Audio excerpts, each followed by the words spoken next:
Hi, I'm Laura Bui, and I'm part of that trio of criminology researchers at the University of Manchester. And we three are all here. That is myself, Joe Deakin, who just spoke a moment ago, and we'll just talk later as well as Jon Shute.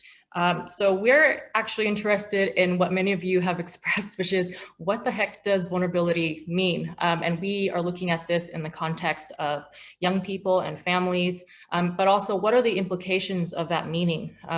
Whether that is in criminal justice policy or practice or in research itself.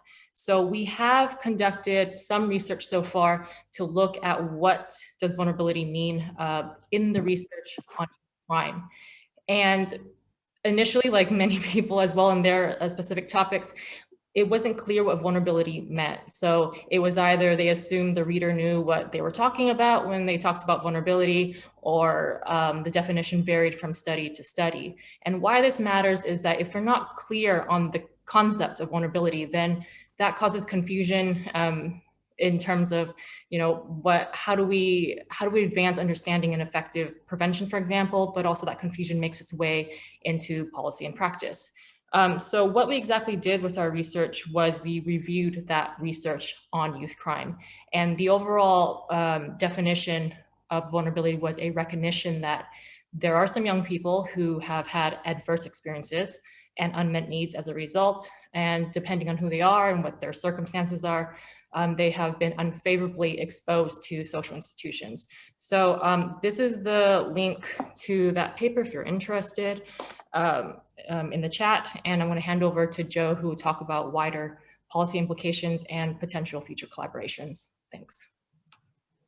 Okay, right, so thanks, Laura. So the next stage of our research really hones in on the key issue raised in our paper that Laura's just mentioned about the concept of vulnerability, and it seems to have been a key feature of all the discussions so far this morning.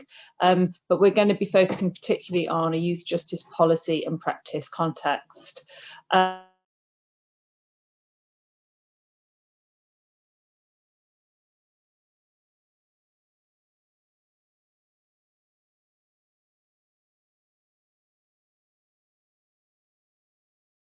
An amorphous nature that it's kind of yet to be defined, and then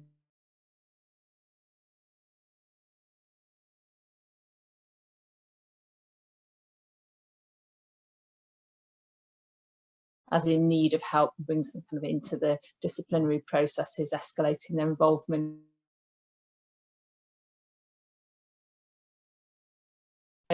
Conducting a narrative review of policy and practice. We hope to have that completed in the next few months, and we're keen to think about future collaborations and where we can contribute to wider scale studies around vulnerability. So we're happy to kind of explore any opportunities as part of the network. Thank you.